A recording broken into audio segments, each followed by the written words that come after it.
America Iran സമാധാന കരാറിൽ Israel ഇടയുന്നു. കരാറിലെ വ്യവസ്ഥകൾ അംഗീകരിക്കാൻ കഴിയില്ല എന്ന നിലപാടിലാണ് ഇസ്രായേൽ.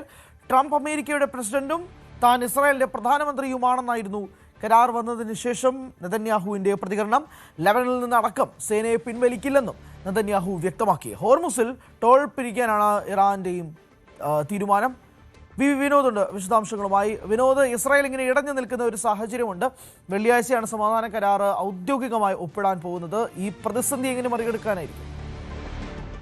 യുദ്ധം അവസാനിപ്പിക്കാൻ ഇസ്രായേലിന് തീരെ താല്പര്യമില്ല എന്ന കാര്യം തന്നെയാണ് നെതന്യാഹുവിൻ്റെ വാക്കുകളിലൂടെ വ്യക്തമാകുന്നത്. അദ്ദേഹം പറയുന്നത് അമേരിക്കയുടെ പ്രസിഡന്റാണ് ട്രംപ്, താൻ ഇസ്രായേലിൻ്റെ പ്രധാനമന്ത്രിയാണ്. അതായത് അമേരിക്കയുടെ താല്പര്യത്തിനനുസരിച്ച് ഈ കരാറുമായി മുന്നോട്ട് പോകുന്നുവെന്നാണ് നെതന്യാഹു വരികൾക്കിടയിൽ പറയുന്നത്. ഇസ്രായേലിൻ്റെ താല്പര്യം സംരക്ഷിക്കാൻ താൻ ബാധ്യസ്ഥനാണ്, സുരക്ഷ ഉറപ്പാക്കാൻ താൻ ബാധ്യസ്ഥനാണ്.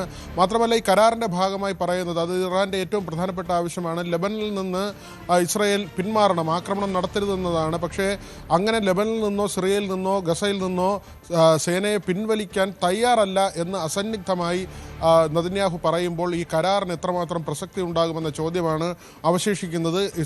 അമേരിക്കയും ഇറാനും തമ്മിൽ ധാരണയായാൽ പോലും ഇസ്രായേൽ ഇടഞ്ഞു നിന്നാൽ വീണ്ടും പശ്ചിമേഷ്യ സംഘർഷഭരിതമാകുമെന്ന കാര്യത്തിൽ തർക്കമില്ല.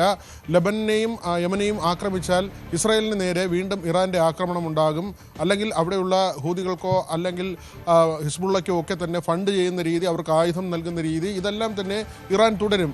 ഇത് വീണ്ടും പ്രകോപനത്തിലേക്ക് പോകും, വലിയ ഏറ്റുമുട്ടലുകളിലേക്ക് പോകും. അപ്പോഴും അമേരിക്കയ്ക്ക് ഈ വിഷയത്തിൽ ഇടപെടേണ്ടി വരും. വെള്ളിയാഴ്ചയാണ് ഈ കരാർ, സമാധാന കരാർ അന്തിമമായി ഒപ്പുവെക്കുന്നത്. അതിനുവേണ്ടിയുള്ള നടപടികൾ മുന്നോട്ട് പോവുകയാണ്. JD വാൻസും ട്രംപും അതോടൊപ്പം തന്നെ ഇസ്രായേൽ സ്പീക്കർ ഖാലി ബാഫുമായാണ് കഴിഞ്ഞ ദിവസം വെർച്വലായി ഈ കരാറിൽ ഒപ്പുവെച്ചത്.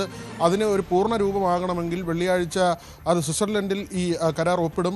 അത്തരമൊരു പ്രഖ്യാപനമാണ് വന്നിട്ടുള്ളത്. അതേസമയം ഇറാൻ്റെ പ്രസിഡന്റുണ്ട് പെസഷ്കിയാൻ. അദ്ദേഹം പറയുന്നത് ഇത്തരമൊരു കരാറിനെ കുറിച്ച് അറിയില്ല, അല്ലെങ്കിൽ ഈ കരാർ ഒപ്പിടുമെന്ന് ആര് പറഞ്ഞു എന്ന ചോദ്യമാണ് ഏറ്റവും ഒടുവിൽ അദ്ദേഹത്തിൻ്റെ ഒരു ചോദ്യമായി വരുന്നത്. ഇറാനിലും ചില പ്രശ്നങ്ങളുണ്ട്. ഈ തീവ്ര നിലപാടുകാർ ഈ കരാറിനെ അംഗീകരിക്കുന്നില്ല. അവർ അമേരിക്കയ്ക്ക് അടിയറ പറയുന്ന ഏതെങ്കിലും തരത്തിലുള്ള തീരുമാനം കരാറിൻ്റെ ഭാഗമായി ഉണ്ടാകരുത് എന്ന നിലപാടിലാണ്.